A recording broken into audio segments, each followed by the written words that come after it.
Hamas Israel যুদ্ধের মধ্যেই Iran Israel উত্তেজনা মধ্যপ্রাচ্যকে ঠেলে দিচ্ছে বৃহত্তর এক আঞ্চলিক সংঘাতের দিকে।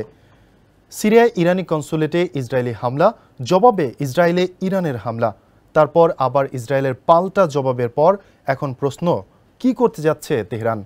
আন্তর্জাতিক বিশ্লেষকদের মতে এই মুহূর্তে ইরানের হামলার প্রতিশোধ নেয়ার মধ্য দিয়ে গোটা বিশ্বকে একটি যুদ্ধের মধ্যে টেনে নিয়ে যাবে ইসরায়েল। তবে এই মুহূর্তে সবকিছুই নির্ভর করছে তেহরানের পরবর্তী পদক্ষেপের ওপর। বিস্তারিত ডেস্ক রিপোর্টে।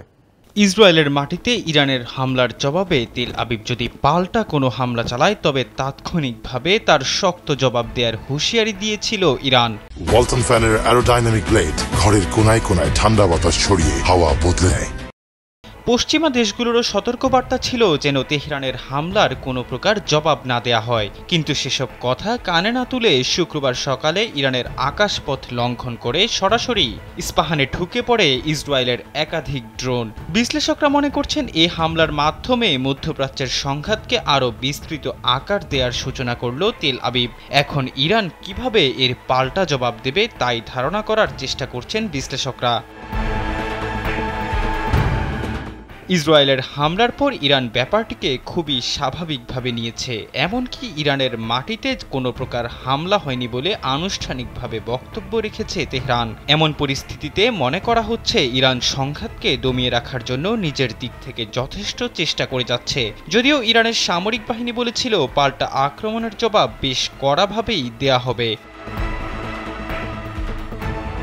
অন্যদিকে ইসরায়েলও পশ্চিমা মিত্রদের পরামর্শ মেনে খুবই সীমিত আকারে ইরানে হামলা পরিচালনা করেছে।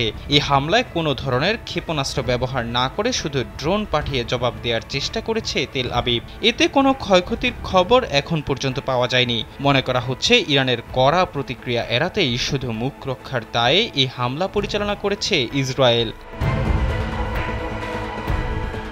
আন্তর্জাতিক গণমাধ্যমে দেয়া বক্তব্যে ইরানের এক জ্যেষ্ঠ সামরিক কর্মকর্তা জানান, ইসরায়েলি এই হামলার জবাবে তাৎক্ষণিক পাল্টা হামলার কোনো পরিকল্পনা করেনি তেহরান। এমনকি এই হামলার পেছনে কে রয়েছে সে ব্যাপারেও তেহরান অবগত নয় বলে মন্তব্য করেন এই কর্মকর্তা।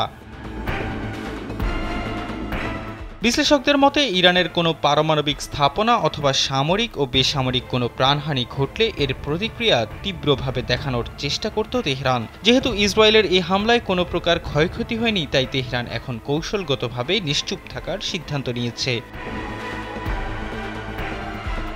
এহসান আব্দুল্লাহ, কালবেলা ডেস্ক।